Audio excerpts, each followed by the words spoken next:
بسم اللہ الرحمن الرحیم۔ السلام علیکم پیارے بچوں۔ ایک گاؤں میں ایک تالاب تھا۔ اس تالاب میں دو بگلے اور ایک کچھوا رہتے تھے۔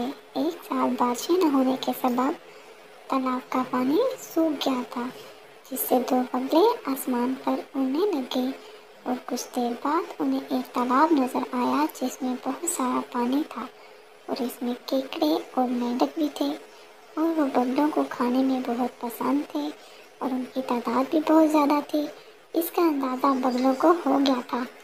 وہ پرانے تالاب سے نکل کر نئے تالاب میں جانے کے لیے غور و فکر کرنے لگے۔ بگلوں کی باتیں پاس کھڑا کچھوا سن رہا تھا۔ وہ ان کے پاس چلا آیا، وہ باتیں کر رہے تھے۔ ان سے کہنے لگا، دوستو، مجھے بھی اپنے ساتھ لے چلو، میں یہاں تنہا رہ نہیں سکوں گا۔ وہ رونے لگا۔ وہ بگلوں سے گزارش کرنے لگا۔ بگلے اس پر رحم کرتے ہوئے کچھوے کو اپنے ساتھ لے جانے کے لیے رضامند ہو گئے، لیکن انہیں سمجھ نہیں آ رہا تھا کہ وہ کچھوے کو اپنے ساتھ کیسے لے جائیں۔ کچھوا نہ تو اڑ سکتا تھا اور نہ ہی اتنا زیادہ چل سکتا تھا۔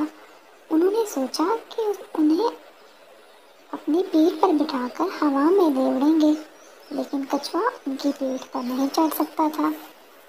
مزید غور فکر کرنے کے بعد انہیں خیال آیا، کچھوا ایک لکڑی اپنے منہ میں پکڑ لے تو بگلے اپنی چونچ میں پکڑ کر نئے تالاب تک پہنچ سکتے ہیں۔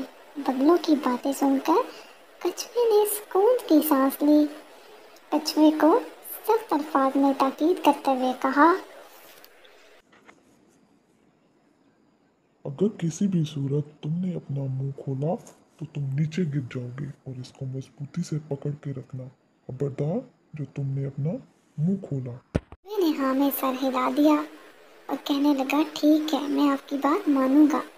دوسرے دن صبح سویرے دو بگلے ہوا میں اڑنے لگے۔ وہ آسمان میں اڑنے لگے۔ کچھ دور جا کر کچھوے کو آسمان پر اڑتا دیکھ کر بچے حیران ہوئے اور انہیں مارنے کے لیے پتھر تلاش کرنے لگے۔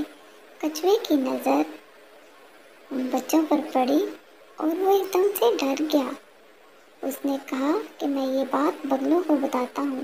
اس نے بگلوں کو بات بتانی چاہی، منہ کھولتے ہی کچھوا نیچے گر گیا۔